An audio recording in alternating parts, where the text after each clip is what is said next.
Alors, j'inviterai ma sœur Diane pour la lecture de ce super passage, le psaume 23. Alors, je vous invite à ouvrir vos Bibles et à les garder ouverts le temps qu'on va étudier cette belle prière, ce beau psaume. Viens à côté de moi, ma chère. Le psaume 23, alors je suis sûr qu'il doit être utilisé dans votre Bible à cet endroit-là.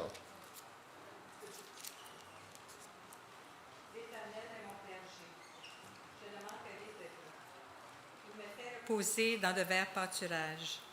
Il me dirige près des eaux paisibles. Il restaure mon âme. Il me conduit dans les sentiers de la justice à cause de son nom. Quand je marche dans la vallée de l'ombre de la mort, je ne crains aucun mal, car tu es avec moi. Ta houlette et ton bâton me rassurent. Tu dresses devant moi une table en face de mes adversaires. Tu oins d'huile ma tête et ma coupe déborde. Oui, le bonheur et la grâce m'accompagneront tous les jours de ma vie. Et j'habiterai dans la maison de l'Éternel jusqu'à la fin de mes jours. Et le peuple de Dieu dit? Amen. Hein? Hey, quel passage. Alors, il y a ce genre de verset-là dans la Bible, surtout si vous avez quelques années dans la foi, des versets classiques là, que tout le monde connaît, là, genre Jean 3,16, hein? Car Dieu a tant aimé le monde qu'il a donné son Fils unique afin que quiconque croit en lui ne périsse point, mais ait la vie éternelle. Ou encore un autre passage que peut-être vous avez même déjà accroché au mur de votre maison. Déchargez-vous sur lui de tous vos soucis, car lui-même prend soin de vous. Hein? Des passages. Mais encore celui-là, le prochain, où on le cite dans des occasions spéciales, nous savons du reste que toute chose concourt au bien de ceux qui aiment Dieu, de ceux qui sont appelés selon son dessein. Actuellement, on utilise ce passage-là quand ça va mal dans ta vie, là, où tu viens d'apprendre une mauvaise nouvelle, ben, tu vas citer un passage comme celui-là, puis peut-être des fois, ce n'est pas toujours pertinent de le faire à ce moment-là. On a besoin de le digérer avant de le partager. Alors, dans les hits parades, là, des passages qu'on connaît bien, le psaume 23, c'est un incontournable. Tout le monde aime le psaume 23. Le psaume 23, c'est un des psaumes qui sont le plus appris par les enfants à l'école du dimanche. Le psaume 23, c'est celui qu'on aime lire pour être encouragé. Le psaume 23, il est utilisé pour les temps de funérailles. Hein? Dans les funérailles, presque tout le monde va choisir ce passage-là, particulièrement dans la mise en terre. Et c'est tellement connu que même dans les films, lorsqu'il y a des funérailles, bien, c'est le psaume 23 qui cite des gens qui ne connaissent pas grand-chose de la Bible, mais ils vont entendre parler du psaume 23. Donc, étant donné qu'on est l'été, moi, je me suis dit, je me paye la traite, puis je prêche sur le psaume 23 parce que même si on le connaît beaucoup, c'est bon de l'entendre et particulièrement de l'appliquer dans nos vies, et la prière d'un berger. Alors, ce psaume a été écrit naturellement par David, David qui était lui-même berger. Et c'est pour ça que toutes les images qui sont utilisées dans ce psaume, ce sont des images que David comprend très bien et que nous autres, ben, les moutons, les brebis, ça ne nous dit pas grand-chose. On a quelques idées, mais pour David, ça a beaucoup de signification. On ne sait pas exactement à quel moment il a écrit ce psaume. Est-ce que c'était au moment où il était persécuté par son fils Absalom? C'est pas clair, c'est pas indiqué. Mais ce qu'on peut comprendre, c'est que c'est un psaume comme une prière, un encouragement pour un moment où c'est difficile dans nos vies. Un moment où on doit se rappeler la personne de Dieu, les soins de Dieu, la protection de Dieu, que pour n'importe quelle situation difficile, un auteur a dit, c'est le psaume 23, c'est pour les parents qui survivent à la folie d'enfants rebelles, pour les gens qui reviennent de la guerre et quelqu'un qui sort de prison. Donc, pour n'importe quelle situation dramatique, situation difficile, bien, le psaume 23 est vraiment un encouragement dans nos vies. Donc, parce que dans nos vies, on a déjà vu ça plusieurs fois, la vie sur la terre est difficile, puis tôt ou tard, on va vivre des moments, des épreuves, et c'est donc bon de se rappeler ce psaume 23 pour être réconforté dans ces moments-là. Donc, en comparant Dieu à un berger, David savait ce qu'il disait. Comme je l'ai dit tantôt, il était lui-même un berger, puis qu'il compare, qu'il voit Dieu comme un berger, ça a beaucoup de valeur. Dans 1 Samuel 16, c'est écrit, lorsque Samuel oint David comme roi, le texte mentionne que David, lui, prenait soin des brebis. Il n'était pas avec ses fils.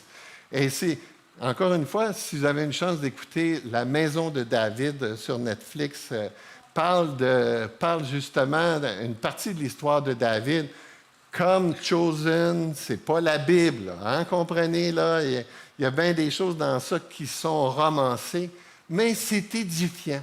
C'est franchement édifiant qu'au lieu d'écouter un film de cow-boy, pour faire du bien à votre âme, mais écouter un film comme celui-là, ça va juste vous faire du bien. Donc, David, il savait qu'est-ce qu'il disait en comparant Dieu ainsi à un berger, et il est capable de voir cette relation intime, cette relation spéciale que les bergers avaient avec leurs brebis. Et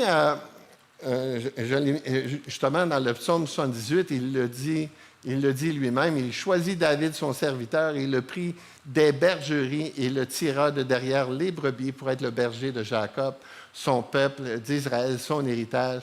Et David les dirigea avec un cœur intègre et les conduisait avec des mains intelligentes. Mais chaque fois qu'on parle de berger, inévitablement, on parle de brebis. Hein? Les bergers, ça va avec les brebis, et les brebis sont présentes. Et Dieu ici présente dans la Bible à plusieurs reprises le peuple de Dieu comme des brebis. Je me souviens avoir mentionné ça à un de mes frères, on est des brebis, puis lui, ça le choquait. Ça le choquait, il dit, oui, hein, c'est quoi cette idée-là? On est bien mieux que les brebis, mais peut-être que les brebis sont pas mal plus proches qu'on pense de la nature humaine. Le comportement de la brebis et celui de l'homme sont pas mal semblables à plusieurs points de vue. Par exemple, comparativement aux autres animaux, il semble que les brebis sont incapables de trouver leur chemin lorsqu'ils s'éloignent loin de leur berger ou de l'enclos. Donc, aucun sens de l'orientation. Ils ne savent pas, donc, ils ont besoin de la direction du berger. Ou encore, c'est pour ça d'ailleurs que lorsqu'elles sont perdues, elles sont encore moins capables de trouver la nourriture qu'elles ont besoin pour pouvoir se nourrir. Et c'est pour ça même Jésus utilise quoi? La parabole de la brebis perdue, parce que c'est une réalité, c'est un phénomène que les brebis pouvaient se perdre facilement. Non seulement elles sont incapables de trouver leur chemin, mais elles sont incapables de se défendre par elles-mêmes. Les brebis ne mordent pas, ne dégagent pas un poison mortel. Elles sont totalement sans défense et on peut voir l'image ici que la seule chose que les brebis vont faire lorsqu'elles ont peur, elles vont se coller les unes sur les autres. Bon, ce n'est pas une grande protection, mais c'est leur façon de réagir et c'est pour ça qu'elles ont besoin absolument, encore une fois, de la protection du berger. Et pour la nourriture, même, la brebis est incapable de discerner ce qui est bon de ce qui est mauvais. Elle n'est pas capable de faire la distinction entre l'avoine, le foin, la luzerne ou la mauvaise herbe mortelle. Elles ont absolument besoin du berger. Donc, c'est intéressant de lire le témoignage d'un chrétien lorsqu'il s'est occupé des brebis lorsqu'il était jeune. Il dit « Alors les chèvres, je tolère, parce que même si elles sont sournoises, au moins elles sont intelligentes. Les brebis, sans aucun doute, sont les animaux les plus stupides de la planète. Elles sont idiotes et sales, elles sont intimes, elles sont timides, sans défense et dépendance. les miennes se perdaient toujours, se faisaient toujours mal ou se faisaient mordre par les serpents. Elles savent à peine mettre un pied devant l'autre pour avancer, et je me souviens de mes jours de berger avec dégoût. Les brebis sont des créatures misérables. Pas drôle. Pour moi, lui, il n'était pas fait pour être berger. Hein? On est-tu d'accord? Ce qui est intéressant, c'est que cette personne-là, lorsqu'elle a compris l'Évangile, puis a compris qu'on était les brebis du Seigneur, ça a fait une grosse marque à son ego. Il a dit non, ça se peut pas qu'on soit comme ça. Mais maintenant, oui, c'est vrai que c'est dur pour l'ego, mais en même temps, lorsqu'on comprend que Dieu est le berger, ça donne toute la valeur des brebis. Que Dieu nous considère comme des brebis puis qu'il se considère lui-même comme notre berger, bien, ça rehausse la valeur que nous avons de savoir qu'on est choyé. Étant misérable comme ça, qu'on a un berger extraordinaire comme ça fait toute la différence. Et c'est pour ça qu'on va prendre le temps ce matin de voir 9 dimensions, 9 vérités de cette prière ou qu'on pourrait intégrer à notre vie de prière lorsqu'on parle avec Dieu, lorsqu'on s'approche de Dieu, 9 dimensions, 9 vérités. Alors, premièrement, David présente Dieu comme un berger personnel. Et ça, c'est assez exceptionnel parce que dans l'Ancien Testament, ce n'est pas de cette façon-là que Dieu est présenté. Dans l'Ancien Testament, ce n'est pas relié à un Dieu avec une personne, mais un Dieu avec un peuple, un roi avec un peuple. Mais que là, David, lui, il présente Dieu comme un berger qui s'adresse à nous personnellement, parce que c'est ce que David dit ici, l'Éternel est quoi? Est mon berger. L'Éternel est ton berger. Donc, ça fait référence ici au désir de Dieu d'être dans une relation intime et personnelle avec nous dans nos vies. Pas un Dieu qui s'occupe juste de l'Église, le Dieu de l'Église, mais un Dieu de chacun des membres de l'Église, d'un Dieu personnel. Et ça, quand tu arrives à le découvrir dans ta foi, quand tu arrives à le découvrir dans ta marche chrétienne, c'est fou la différence que ça fait. Ça change, ça donne de la vie, ça donne de la joie, ça donne de la sécurité de savoir qu'on a un Dieu qui est personnel. Il y a des gens qui ont beaucoup de difficultés à dire ça s'ils ont vu l'action de Dieu dans leur vie personnelle. Et pourtant, on va le voir ensemble tantôt, ce Dieu-là est toujours avec nous. C'est que souvent, on ne le voit pas. Et si on ne le voit pas, on doit demander à Dieu de le voir parce que ce Dieu-là se veut être un Dieu personnel. Donc, David, lui, était courageux d'être capable de dire ici qu'il est son berger, qu'il est son berger personnel à lui.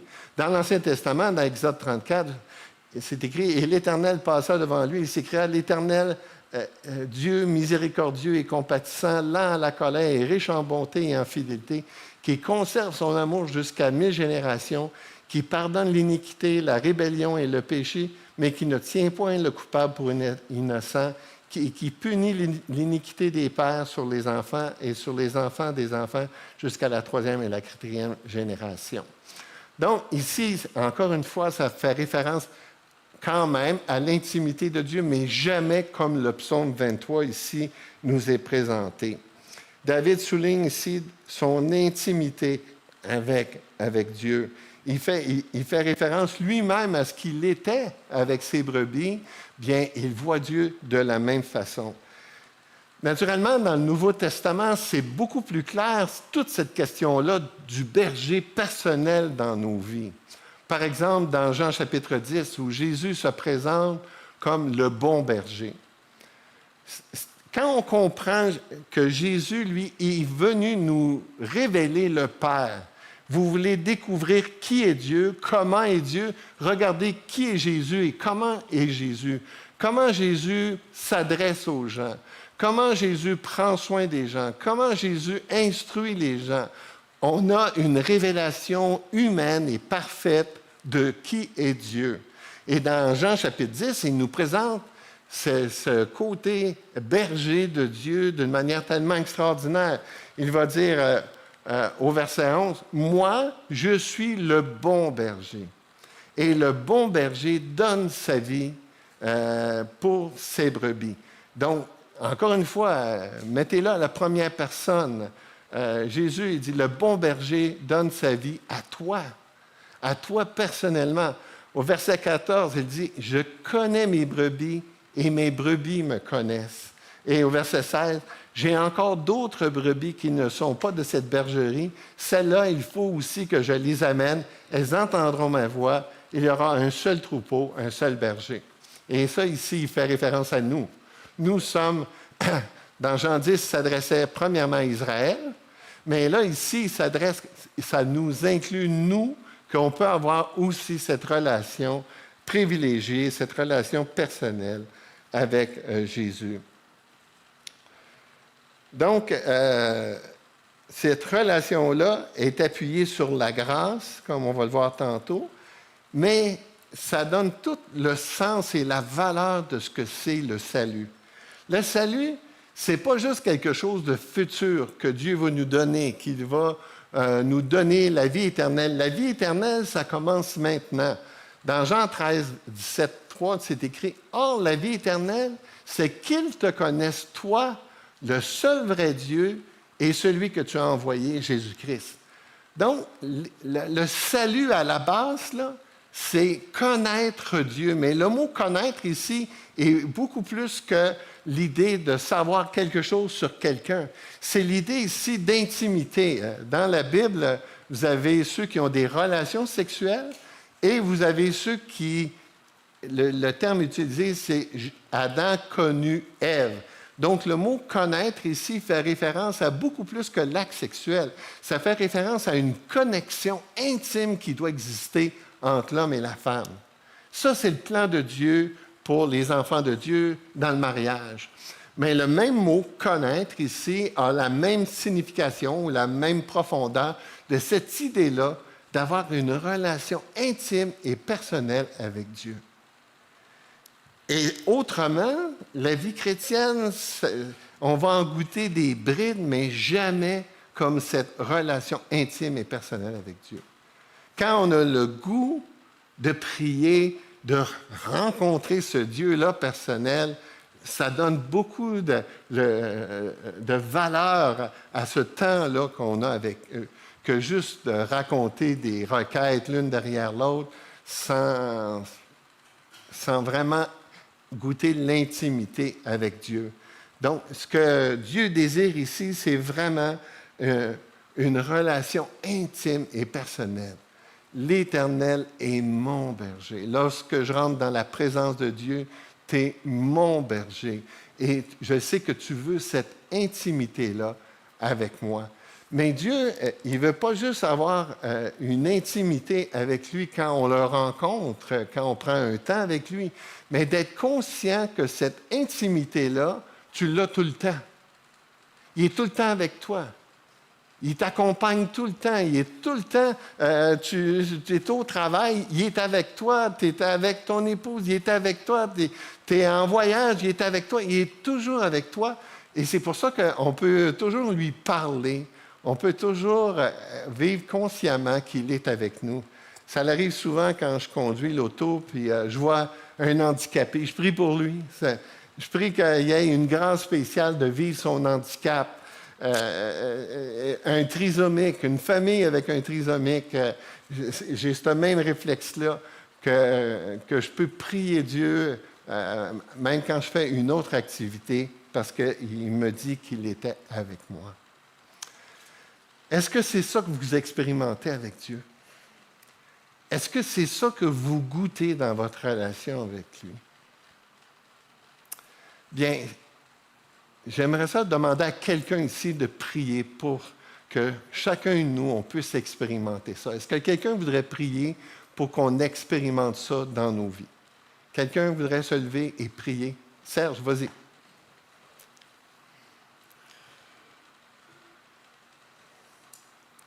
Très simple. Je te remercie parce que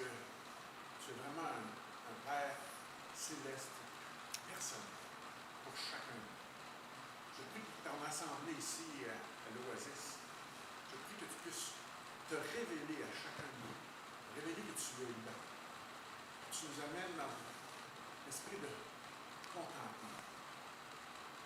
Pour la première fois, mon Dieu, je réalise ce contentement et c'est seulement à cause de toi. Merci, mon Dieu, d'être présent pour chacun de nous et que chacun de nous, tu nous incites à te regarder, à te chercher, à voir dans chacune des petites choses de la vie. Car c'est immense le nombre de bienfaits que tu as accomplis pour chacun de nous à tous les jours, à chaque instant. Merci, mon Dieu, de nous révéler comment te voir, comment te chercher. Nous précieux nom de Jésus-Christ, ton Fils, que tu nous as donné ton éloignement. Amen. Amen. Merci, Serge. Donc, c'est ça. On a vu ensemble il y a 2 semaines que l'adoration collective est le débordement de notre adoration individuelle. Alors, si chacun de nous, on jouit de notre intimité avec Dieu, lorsqu'on se réunit ensemble, ça fait un paquet de monde qui est en relation avec Jésus. Puis lorsqu'ils sont ensemble, puis qu'ils chantent des cantiques, puis qu'ils se rencontrent, puis qu'ils s'exhortent, ils s'encouragent les uns les autres, mais ça fait une explosion, un beau bouquet de louanges et d'adoration pour Dieu. Alors, donc, deuxième dimension, David présente son père comme un berger qui pourvoit. Quelqu'un qui pourvoit. Il dit au verset 1b2, il dit l'Éternel mon berger, je ne manquerai de rien. Je ne manquerai de rien. Mais là, c'est une réflexion vraiment intéressante. Ça fait couler de l'encre parce que ça veut dire quoi, ça, je ne manquerai de rien? Lisez-vous un peu sur l'histoire des chrétiens dans le monde? Hein? J'ai déjà partagé ça une couple de fois dans mes lectures quotidiennes dans un livre sur des biographies de frères et de sœurs pour réaliser qu'il y a des chrétiens qui vivent ça tough, là. Ils manquent de nourriture, ils manquent de sécurité, ils manquent de plein de choses. Alors, comment ça se fait que David peut dire « Je ne manquerai de rien » ? À quoi il fait référence ici? Bien, la provision de Dieu n'est pas celle des hommes. Comment est-ce que Dieu voit sa provision, puis comment est-ce que nous, les hommes, on voit sa provision, c'est très différent. Alors, si je vous pose la question, il vous manque-tu quelque chose dans vos vies? La majorité d'entre nous, on va dire, ben oui, il me manque un meilleur mari, une meilleure femme, ou un mariage, ou un meilleur job, ou un meilleur salaire, ou des meilleures conditions. On va tous trouver quelque chose qui nous manque à quelque part. Ça, c'est la perspective des hommes. Mais dans la perspective de Dieu, ce dont on a besoin est toujours pour accomplir son plan et sa volonté. Il nous donne toujours ce qu'on a besoin pour accomplir sa volonté. Je ne me souviens pas qui m'a partagé ça à un moment donné. Tout ce que tu vis dans ta vie, c'est des missions que Dieu te confie. Une mission avec un enfant malade, c'est une mission.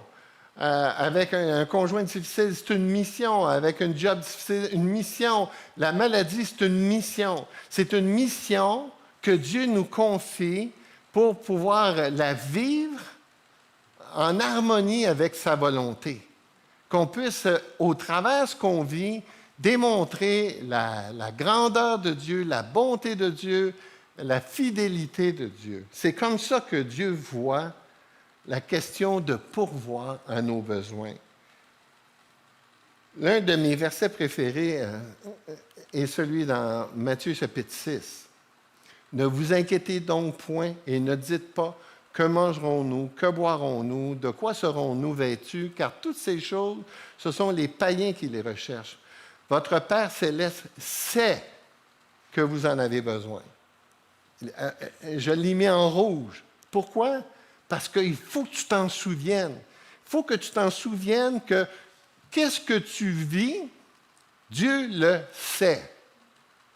Répétez ça avec moi. Votre Père céleste sait que vous en avez besoin. Alors, s'il le sait, ça veut dire quoi? Il n'est pas pris au dépourvu. Il n'est pas mal pris.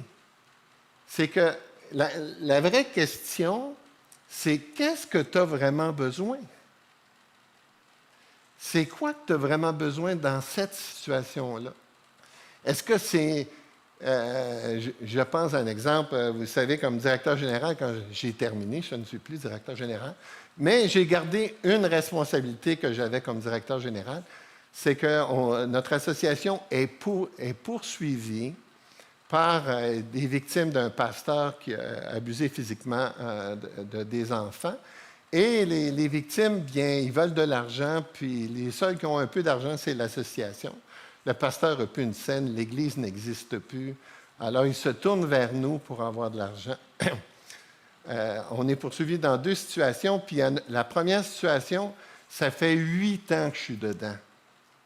Ça fait 8 ans que je gère ça, là.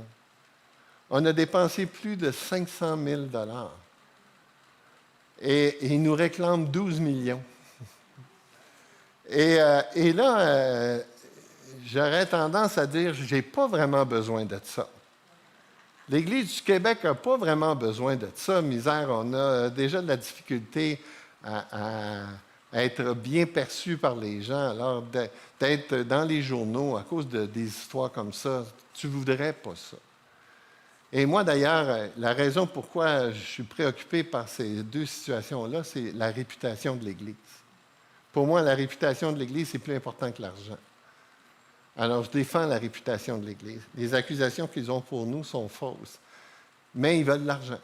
Alors, donc, dans ma situation à moi, j'aurais pourrais dire, je ne voudrais pas ces poursuites-là. Franchement, là, on a assez de problèmes comme ça au Québec, mais dans la perspective de Dieu, ce n'est pas comme ça qu'il le voit. Alors, il m'a donné à moi et à notre association une mission. Comment vivre cette épreuve-là? Élisabeth Elliott, j'ai assisté à une de ses conférences il y a à peu près 30-35 ans. Elle avait dit, « Ce dont vous avez besoin, Dieu vous le donne. S'il vous manque quelque chose, c'est que vous n'en avez pas besoin. Car si vous en aviez besoin, l'Éternel pourvoirait. » Est-ce que tout le monde dit un amen à ça? Là? Bien, à vrai dire, c'est cute à lire. À vivre, c'est une autre histoire, ça. Surtout quand tu as des situations où tu vis et tu souffres beaucoup. Tu voudrais voir quelque chose de différent. Mais pourtant, c'est quand même ça que Dieu pourvoit. Il pourvoit que tu vas manquer de quelque chose pour faire quelque chose d'autre. C'est quoi le quelque chose d'autre? C'est te tourner vers Dieu. C'est comme ça que Dieu pourvoit. Dieu pourvoit sa présence. Dieu pourvoit ses ressources, sa grâce, sa paix, son amour. Ces ressources-là, comme on va le voir tantôt, elles sont abondantes, elles sont disponibles pour nous.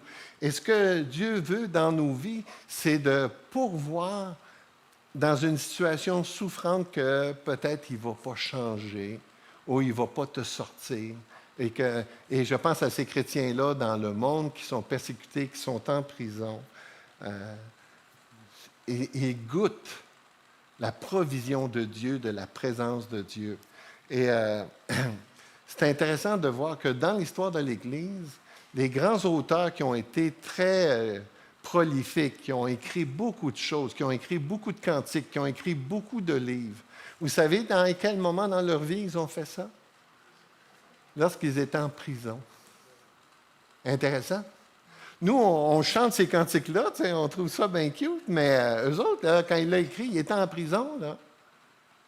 Paul a écrit plusieurs épîtres en prison. Donc, c'est la provision de la personne de Dieu qui a fait la différence dans la vie de ces gens-là. Dieu donne la nourriture spirituelle dont on a besoin, et cette nourriture, c'est Dieu lui-même. Dieu donne aussi de la nourriture future dont on a besoin, c'est-à-dire qu'un jour, on va être libéré. Un jour, on va goûter pleinement l'Évangile. Mais en attendant, on doit vivre ces moments de souffrance-là avec la présence de Dieu avec nous. Et la provision de Dieu, elle est gardée comment elle est bonne. Jean 4, 14, il dit « Celui qui boira de l'eau que je lui donnerai n'aura jamais soif. Et l'eau que je lui donnerai deviendra en lui une source d'eau qui jaillira jusque dans la vie éternelle. » Donc, Dieu, il parle à une Samaritaine, une femme qui a été mariée 5 fois, qui vivait en concubinage avec un 6e homme, et Dieu lui dit à cette femme-là, « L'eau que je vais te donner, ça va être vraiment rassasiant. Ça va vraiment répondre à ton plus grand besoin. Parce que ton plus grand besoin, c'est un besoin spirituel, plus que physique, plus que relationnel. » Et parfois, j'ai déjà dit ça, et parfois, des fois, les bénédictions de Dieu, c'est des cadeaux empoisonnés parce que on demande quelque chose à Dieu, il nous le donne, puis là, au lieu de se tourner vers celui qui donne, on s'attache à la bénédiction au lieu de s'attacher à Dieu qui donne. Donc, est-ce qu'il y a des situations dans vos vies présentement où vous voyez qu'il vous manque quelque chose, et même quelque chose de vraiment important? Bien, dites-vous que ce que tu as le plus de besoin, c'est du bon berger. C'est lui qui va t'accompagner, comme on va voir dans quelques instants, dans n'importe quelle situation difficile. Oh, je ne sais pas pourquoi ça a fait ça. Je suis rendu dans un cantique. Ah! Non, ça switch d'un cantique. Ah, tu n'as plus les slides? Comment ça se fait? Bon. Alors, on va vivre comme l'Église persécutée, sans PowerPoint. Troisièmement, un berger qui rétablit. Il dit toujours dans le psaume 23, « Il me fait reposer dans de verts pâturages. Il me dirige près des eaux paisibles. Il restaure mon âme. » Il restaure mon âme. La restauration de Dieu, c'est premièrement l'Évangile. Comme j'ai mentionné tantôt, notre plus grand besoin, c'est d'être en relation avec Dieu.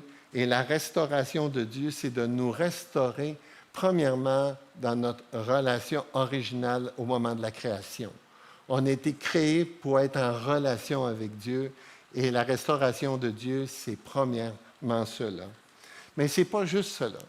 La restauration de Dieu, c'est aussi de rétablir dans nos vies le plan de Dieu, la volonté de Dieu. C'est ce que la Bible appelle la sanctification. C'est Dieu qui nous transforme pour nous faire du bien, qui nous transforme à l'image de Jésus. C'est aussi ça la restauration de Dieu. Et Dieu fait en sorte que dans nos vies, il va utiliser toutes sortes de situations, toutes sortes de personnes pour restaurer ce qui a besoin d'être restauré dans nos vies. Et comme tantôt je disais, parfois il y a des situations dans lesquelles Dieu ne nous sort pas, il nous laisse là, il nous laisse dans une condition précaire, dans une situation difficile, puis il veut ça. Il veut ça parce qu'il est peut-être en train de travailler ta foi, il est peut-être en train de travailler ta confiance, et il est peut-être en train de travailler ta dépendance envers Dieu. Hier, je parlais avec mon épouse d'un de mes enfants, puis cet enfant-là vit des temps financièrement difficiles. Puis là, je dis à mon épouse, on devrait les aider. Puis là, tout de suite, elle dit, wow, wow, wow.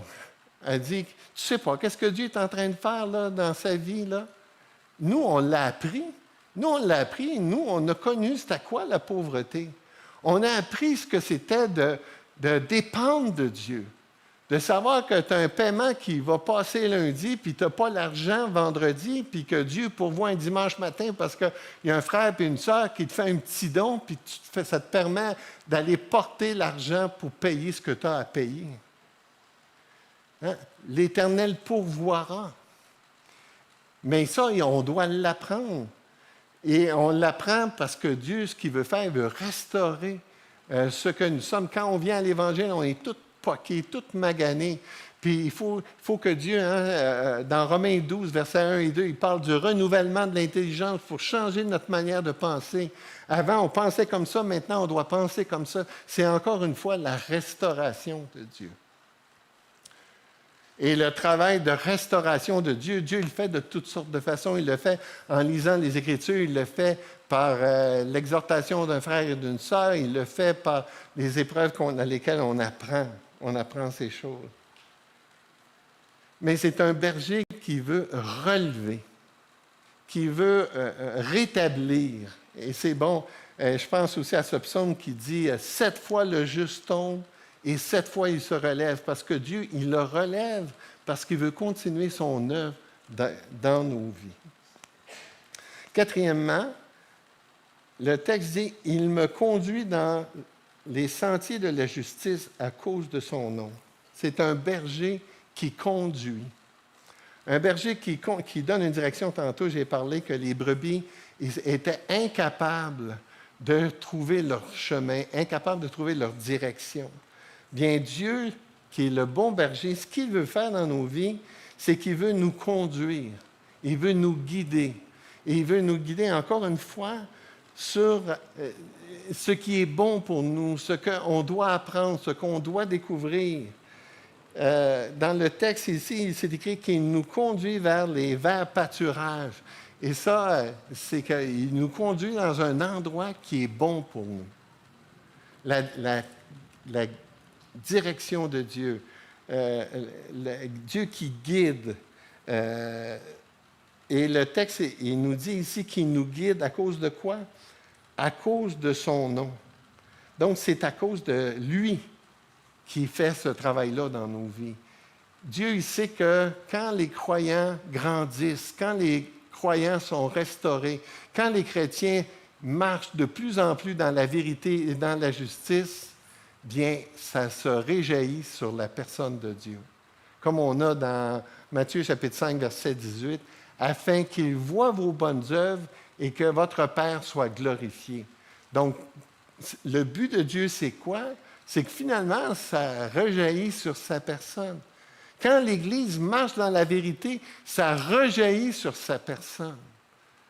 Puis quand l'Église se chicane, ah ben là, c'est pas ça qui arrive, là.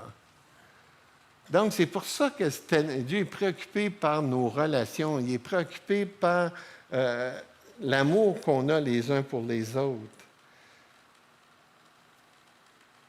Et Dieu qui conduit dans la vérité et la justice. Est-ce que vous expérimentez ça dans vos vies? Quand vous lisez votre Bible, je vous ai déjà mentionné, j'aime lire ma Bible le matin. Pourquoi le matin? C'est parce que quand la journée est commencée, oubliez ça. Moi, quand la journée est partie, là, ma tête est remplie d'affaires. Mais le matin, alors que je viens de me réveiller, là, ce que je vais entendre, c'est la douce voix de Dieu. Puis là, je lis, puis en lisant, là, je lis avec attention. Puis là, en lisant, je prie, parce que ce que je lis, je ne l'expérimente pas toujours dans ma vie. Et là, je le demande à Dieu. Ce matin, entre autres, je suis dans les prophètes, puis ce sont beaucoup de jugements que Dieu annonce à l'égard d'Israël, parce qu'Israël s'est éloigné de Dieu, parce qu'Israël désobéissait à Dieu. Puis là, je priais pour ma vie, puis je priais pour l'Église. Seigneur, est-ce que c'est comment dans ma vie? Seigneur, est-ce que je suis comme le peuple juif? Est-ce que j'ai des idoles dans ma vie? Est-ce que je suis en train de te déshonorer? Est-ce que notre Église, c'est une Église comme tu veux? Est-ce que ça ressemble à ta volonté, à ce que tu désires pour l'Église? Bien, pour savoir ce que Dieu désire, il faut l'entendre. Il faut le lire. Il faut le savoir. Cinquièmement, un berger qui rassure. C'est écrit dans le fameux verset 4, « Quand je marche dans la vallée de l'ombre de la mort, je ne crains aucun mal, car tu es avec moi. Ta houlette et ton bâton, voilà mon réconfort. » ce que, premièrement, ce passage-là nous dit, ce verset-là nous dit, c'est que Dieu n'enlève pas les épreuves. Quand je marche, ça ne dit pas « si je vais marcher ». Non, quand je marche. Et l'expression ici, tout le monde n'est pas unanime à quoi exactement ça fait référence. Il y en a qui pensent que ça fait référence à la mort physique, d'autres font référence aux épreuves. Mais d'une manière comme de l'autre, il dit qu'il est avec nous. Et ça s'applique aux deux. Dieu qui est avec nous dans des situations qui sont très difficiles. La vallée de l'ombre de la mort, ça ne laisse pas sous-entendre que c'est facile. Non, il dit que la situation est difficile, mais ce qui rend la situation supportable, c'est le fait qu'il est avec nous puis qu'il prend soin de nous. Il dit « car tu es avec moi ». Et laissez-moi faire un petit exercice avec vous ce matin. Pensez à une situation que vous avez vécue dans votre vie, situation assez dramatique, très difficile. Et posez-vous la question, où était Dieu dans cette situation-là? Est-ce que vous l'avez vu? Est-ce que vous l'avez goûté? Est-ce que vous l'avez senti? Avez-vous la conviction que Dieu était avec vous? Et si vous ne l'avez pas, laissez-moi vous proposer quelque chose. Commencez à prier, Seigneur Jésus, révèle-toi à moi, puis montre-moi comment tu étais là. Et même si ça s'est arrivé là, avant ta conversion, là, Dieu il t'avait choisi avant la fondation du monde, il était avec toi, il a permis que tu vives cette situation-là, mais est-ce que tu le vois? Est-ce que tu l'as vu?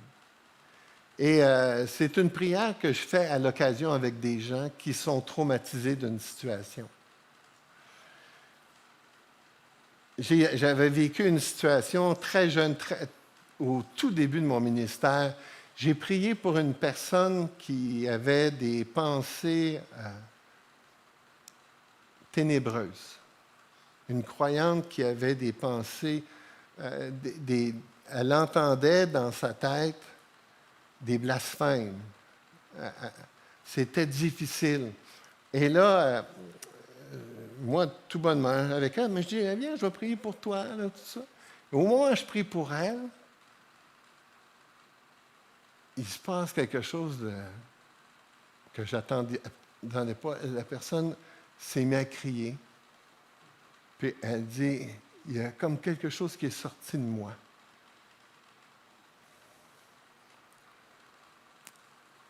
C'est difficile pour moi de tout interpréter ce qui est arrivé à ce moment-là, mais c'est clair que cette personne-là a été délivrée de quelque chose. Mais pendant les 2 années qui ont suivi, chaque fois que je pensais à cette situation-là, je devenais bouleversé. J'ai eu peur. J'ai eu peur parce que dans ma tête, Dieu est tout-puissant. Hein, le diable, il n'est pas puissant comme ça. Et pendant 2 ans, et là, c'est finalement au bout de 2 ans que finalement, j'ai réalisé que le diable était puissant, mais j'ai vraiment réalisé que Dieu était tout-puissant. Et c'est là que j'ai goûté la paix, que j'ai été capable de guérir. C'était comme une forme de traumatisme que j'avais vécu à ce moment-là. Tellement qu'il y a eu d'autres occasions où j'ai prié pour des situations similaires. Et je me souviens d'une situation avec une femme, que je priais pour elle, une femme qui avait une vie horrible. Et là, je suis avec elle, puis je prie pour elle. Je suis à genoux. Et là, elle criait. Elle criait, là. Puis là, elle mettait ses mains comme ça au-dessus de moi, là, comme si elle voulait m'agresser. Puis moi, là, j'étais dans une paix profonde. j'avais été guéri. J'avais été guéri parce que j'avais confiance que Dieu était tout-puissant, que cette personne-là ne pouvait pas faire ce qu'elle voulait de moi. Et finalement, cette femme-là a été libérée. Mais tout ça pour vous dire que ce que Dieu veut faire dans nos vies, c'est qu'il veut nous conduire dans le chemin de la vérité. Il veut nous conduire, il veut, encore une fois, nous restaurer. Il veut nous rassurer de sa présence dans ces moments-là difficiles. Sixièmement, est-ce que tu t'es avancé pour me dire quelque chose? OK. Je dépasse-tu mon temps? Non.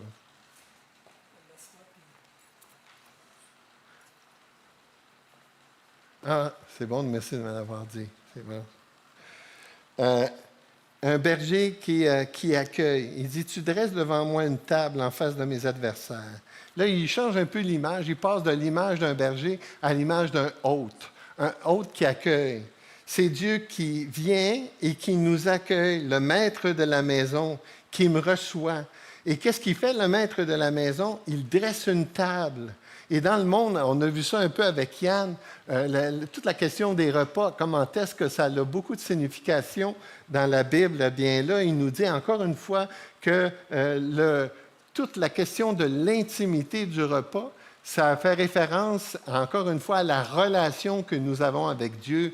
Et c'est Dieu qui nous accueille. Ce n'est pas nous qui accueillons Dieu, c'est Dieu qui nous accueille et qui met une table et qui nous accueille pour comme manger avec nous. Mais non seulement ça, c'est une action de Dieu aussi en fonction de mes adversaires. Il dit, tu m'accueilles, il dit, tu dresses devant moi une table en face de mes adversaires, c'est-à-dire même au travers les difficultés, même au travers les épreuves, Dieu ici pourvoit à mes besoins, et non seulement à mes besoins, mais il y a même toute cette idée-là que Dieu va intervenir pour apporter la paix. Donc, oui, il y a les adversaires qui sont là, mais il y a tout le concept de la paix au travers de ce repas-là que Dieu prépare pour nous. Septièmement, il dit un berger qui honore, c'est-à-dire tu oins d'huile ma tête et ma coupe déborde. L'onction ici, c'est une marque d'honneur que Dieu fait. Dieu, il décide de choisir quelqu'un, puis il le oint pour accomplir cette tâche ou cette responsabilité. Et donc, les enfants de Dieu sont choisis par Dieu, ils sont oints par Dieu. Et ce qu'il fait, c'est qu'il oint d'huile ma tête et ma coupe déborde. Dans l'onction de Dieu, c'est intéressant, dans l'onction de Dieu, quand Dieu choisit quelqu'un, il dit ici, il lui donne quelque chose d'abondant. Ça va un peu avec le verset que j'ai lu tantôt dans Jean chapitre 4, avec la femme adultère, avec la femme samaritaine, dont l'eau abondante. Ici, il dit, c'est ma coupe qui déborde. La coupe, donc c'est quelque chose, il ne donne pas juste qu'est-ce que tu as besoin, il dit, c'est beaucoup plus que ça. Dans Jean 10, j'aime ce verset-là, il dit, « Moi, je suis venu afin que les brebis aient la vie et qu'elles soient dans l'abondance. » Encore la même idée, l'abondance, la coupe qui déborde. Et ça, Jean 10, ça a été aussi un des versets qui beaucoup interpellé dans ma vie parce que Dieu a travaillé. Et ce que j'ai compris au travers le travail de Dieu, c'est que Dieu voulait me bénir. Dieu, il voulait transformer ma vie. Il voulait transformer l'homme agressif que j'étais. Il voulait transformer l'homme opiniâtre que j'étais. Le mari, tu sais, mon épouse a dit, Dieu m'a donné un berger, mais il y a des fois, j'étais un loup. Hein? Des fois, quand j'étais plus jeune mari, là, j'ai brassé mon épouse, pas physiquement, mais je l'ai brassé. Puis là, mais c'est le travail de Dieu. Pourquoi j'avais ces réactions-là? Qu'est-ce que ça cachait, ces réactions-là? C'est quoi les mensonges que j'avais? Ce que Dieu voulait faire, c'était encore une fois me restaurer. Il voulait vraiment produire dans ma vie les fruits de l'esprit, l'amour abondant, la paix abondante, la bonté abondante. C'est ça que Dieu veut faire. Ma coupe déborde. C'est pour ça que la vie chrétienne, moi, je trouve ça extraordinaire, la vie chrétienne. Je ne changerai jamais ma vie avec qui que ce soit. Pourquoi? Parce que c'est une vie abondante.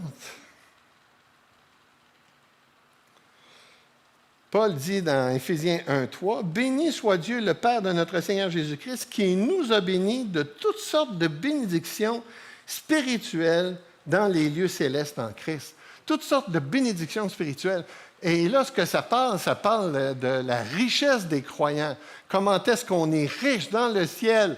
On n'a pas un pardon cheap, on a un pardon abondant. On n'a pas un amour cheap, on a un amour abondant. Est-ce que c'est comme ça que vous le vivez dans votre vie?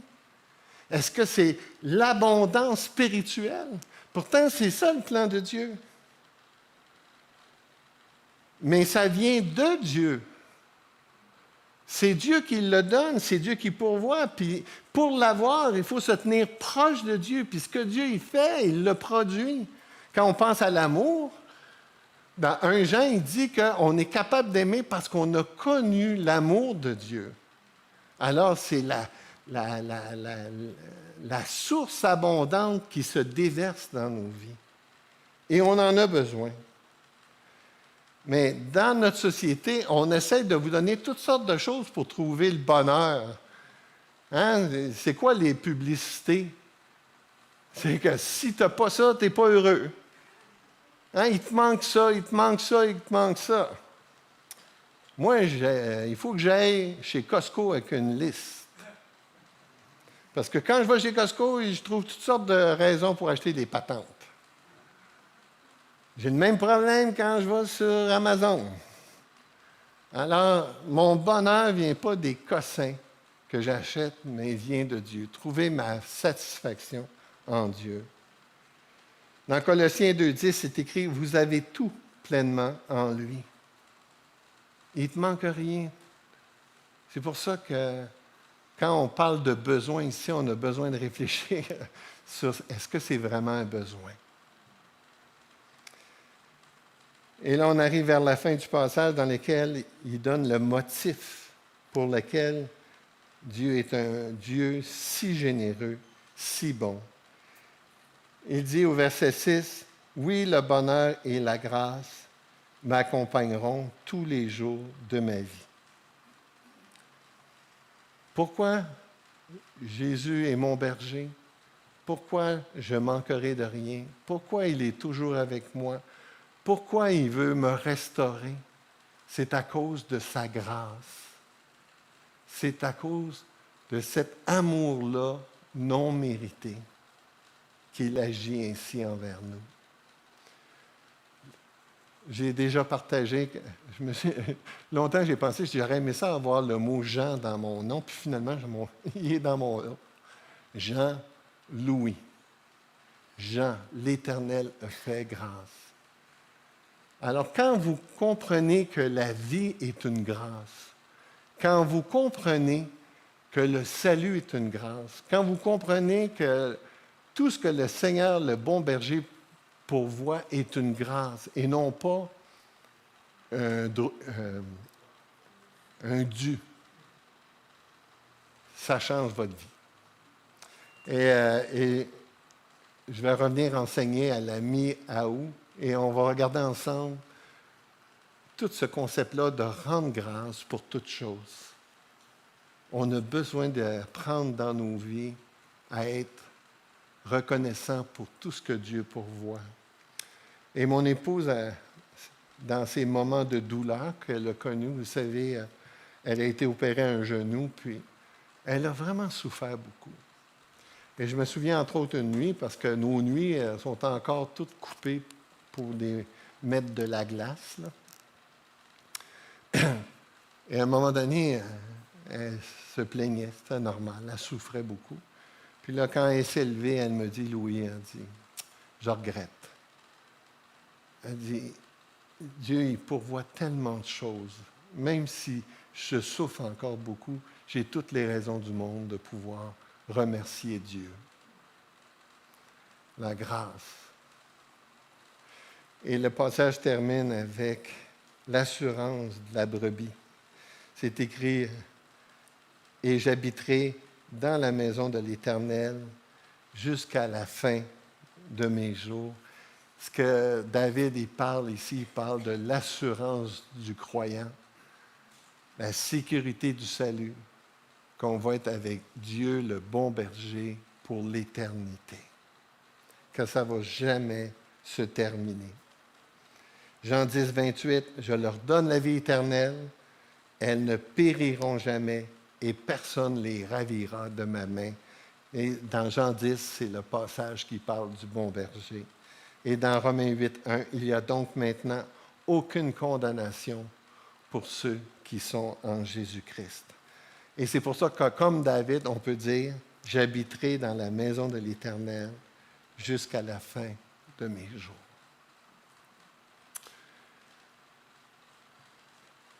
Avec tout ce qu'on vient d'entendre, comment est votre relation personnelle avec Dieu? J'ai lu une histoire, je ne sais pas si c'est une vraie histoire, parce que des fois, dans les livres qu'on utilise, les livres d'illustration, on n'est pas toujours sûr que c'est des vraies histoires. Elle raconte l'histoire d'un grand, comment j'ai écrit ça ici, là? Un grand acteur qui sont dans un événement, puis il raconte avec éloquence des poèmes, la poésie, la littérature.